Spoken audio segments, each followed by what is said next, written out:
Greetings, welcome to Facts About Everything. I'm your host, James Egan. Today we're going to talk about the super villain? Super heroine? No, she has to be a super villain because she killed 237 people recently. Didn't she? I need to double check that, hold on. Catwoman killed 237 people, and nope, that was overturned. That turns out that she was covering for somebody else. God damn it, I wrote a book about Catwoman, now I have to change that. I have to update my comic book books every single bloody day, but they keep changing stuff like this. Okay, that doesn't count as a fact, so I have to come up with something else. Before she was Catwoman, she was a dominatrix. She quit her job because she was sick of her abusive pimp and boyfriend, Stan. Tired of living an abusive life, she turned to burglary. And that is the first fact about Catwoman. Let's dive in.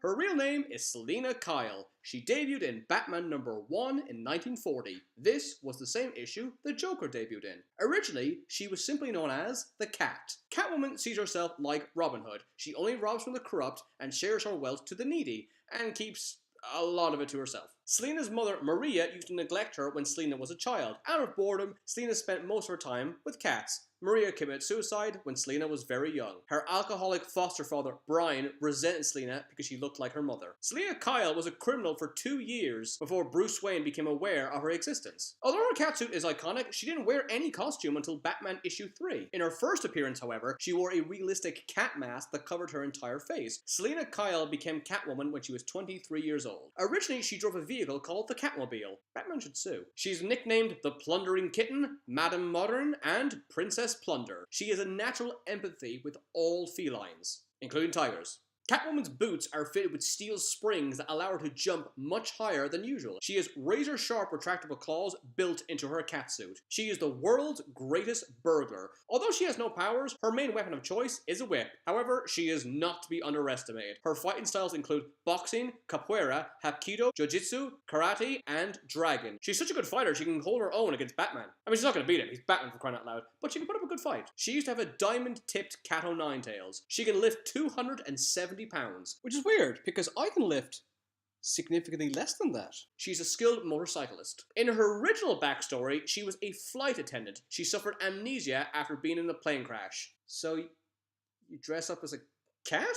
I just realised, Batman is saying, quiet or Papa Spank. That's not a joke. This isn't a parody issue or anything. This is an actual comic that says that. She took on a protege known as Catgirl. Her foster father, Brian, owned a pet store. Hence, the cats. Although she believed she was an orphan, she learned that her father is alive. He's a jailed gangster called Rex Calabris, better known as the Lion. She became a crime lord of Gotham. She is voiced by Eliza Dushku in DC Showcase Catwoman. You're smuggling more than diamonds, aren't you, Rough Cut? Something far more precious.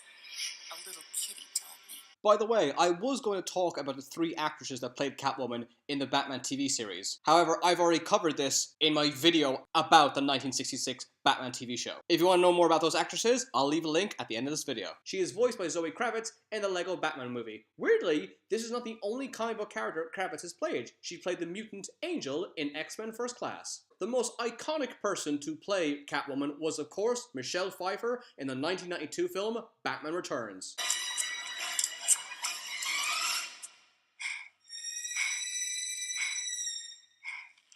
Meow.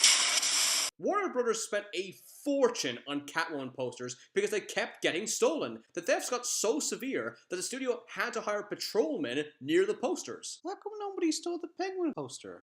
What's wrong with penguins, man? Michelle Pfeiffer was meant to put a fake bird in her mouth for the nice birdie scene. She thought they all looked fake, so she used a real bird. What if I pecked her inside her mouth? That'd be excruciating. 60 catsuits were used for Catwoman in Batman Returns. The original choice for Catwoman in that movie was Sigourney Weaver. Batman Returns concludes with a shot of Catwoman. This shot was thought up weeks before the film was released. It was done less than a day after Tim Burton thought of it, and it cost $250,000. The woman in the shot is a body double. Michelle Pfeiffer was supposed to return as Catwoman in Batman Forever. Catwoman came out in 2004. It's really bad. Like, just wow. It's not even the same character. In this film, her name is Patience Phillips, not Selina Kyle, and she has a completely different backstory. Even the producers knew this film was going to be bad before it came out. The studio strongly considered scrapping it and letting Halle Berry play Catwoman in Batman Begins. The only good thing about the Catwoman film is the stunt woman, Zoe Bell, often considered to be the greatest female stuntwoman ever, performed a 220 feet fall for the film's climax. This movie won 4 Razzie Awards. Razzies are a parody version of the Oscars and are given out to the worst movies and actors. Halle Berry is the first actor to accept her award at the Razzies.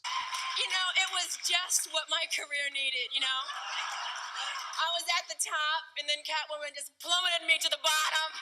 The movie sucks, but at least Halle Berry can take a joke. This was supposed to be released in IMAX, but the idea was scrapped. This is awkward since the film's tagline was Catcher in IMAX. Hey, lying! Anne Hathaway plays Catwoman in The Dark Knight Rises. If she didn't take the role, it would have gone to Natalie Portman. In The Dark Knight Rises, Selina Kyle is never referred to as Catwoman. And finally, in the famous Batman story Hush, which is considered to be one of the best Batman stories in 15 years, Batman realized that he had feelings for Selina Kyle, and so revealed his secret identity to her. Thanks for watching. Don't forget to subscribe. Please let me know if you want me to talk about any of the Batman films. Obviously, she appears in Batman Returns and The Dark Knight Rises, or any of the other films, the Lego Batman movie, Batman Begins, The Dark Knight, and so on.